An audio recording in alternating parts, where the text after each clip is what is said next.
What's up, YouTube? This is Audrey. This is a poem that I wrote to be featured in my book, but I decided to go ahead and share it with you all.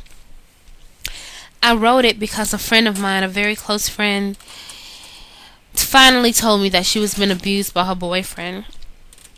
Although it was suspected, you try not to assume, but when she finally told me, I couldn't believe it. There was nothing I can do at that moment to comfort her or make her feel better or make the pain go away. So basically, everyone, we have to stop domestic violence because not only do the abused become the victim, but everyone that loves and cares for them becomes the victim as well. But anyway, the title of the poem is called When, Why, and How. When do you formally become a victim?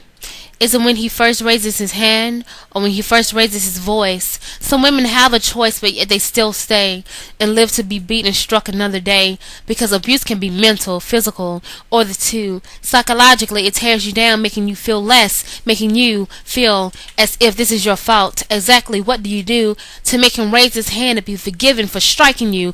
Why did I act that way is what I used to think.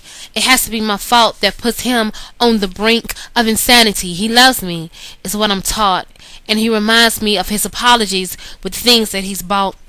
But still, if I can only stop being trifling as he says, then maybe, just maybe, one day he'll change his ways.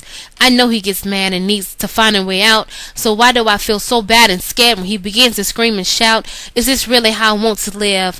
I'm so tattered and torn, I have no more love to give, to even myself. My worth has gone down in my eyes. I used to be his prize, but now I'm just laid to the side. He stole my pride, my strength, what made me me. He became my creator. He stole my life from me. So the question now is how? How can I ever leave and begin to live again and begin to breathe my own breaths without obtaining permission from him? A light that used to shine so bright in me is now dim. So I turn to you, Mr. Abuser, and here are my words. No matter how many times I was told or might have heard, I had to decide to leave, and that's what I'm doing. You have taken enough from me. My life you have ruined, but I am empowered. I have never known strength like this before. I am untouchable. The faith so strong and growing more. Put your hand down. No longer are you allowed to hit or strike me, belittle me, or fight me, stop me from being everything that once made me. Oh, you mad now? I recognize that face. Right before you used to beat me, you act as if you birthed me. And now I see. I gave you too much power, and now my voice is sound. I am walking out the door, never to turn around. If you wonder why you can't move, because God has your feet. Your soul has become bound. No longer can you beat. You would have to walk in my shoes that you made me walk. You would have to talk in my voice that you silenced when I talked. I wish you no harm, but I know now I am an abused woman, and I just learned the when, why, and how.